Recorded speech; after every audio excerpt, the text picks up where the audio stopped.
stop the story right there. You might say, yeah, that sounds like a Christian nation. But here's the tension. Because when the United States actually formed, when the Constitution was written, when the framework of government was laid out, the founders made a very intentional decision. They did not establish a Christian state. No official religion, no church-run government, and no declaration that this nation belongs to one specific faith. In fact, they went the other direction. They created a system where religion was protected from the government, and the government was restricted from controlling religion. That's a very different thing than saying, this is a Christian nation. It's more like saying, this is a nation where Christianity and every other belief can exist without being controlled. Now, whether they got that balance right, that's a whole different conversation. But the intent, well, that's clear. So now you've got two realities sitting on top of each other. On one hand, a culture heavily shaped by Christianity. On the other, a government intentionally not defined by it.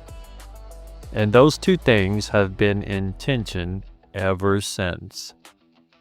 As the country grew, that tension didn't go away. It just changed shape. You move into the 1800s, and suddenly you've got this ideal of manifest destiny, which stripped down basically says, we're meant to expand across this land because God wants us to. Sound familiar? Same language, same tone. Divine purpose tied to a national identity. And again, it's not fully formed into what we'd call Christian nationalism today, but you can see the pattern starting to repeat. God plus nation equals justification. Then you hit the Civil War, and this is where things get real uncomfortable. Because both sides claimed God was with them. Think about that for a second.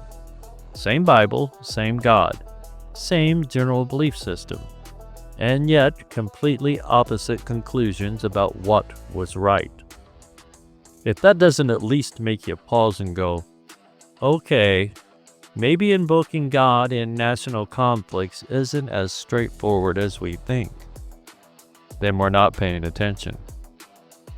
Now fast forward a bit into the early 1900s.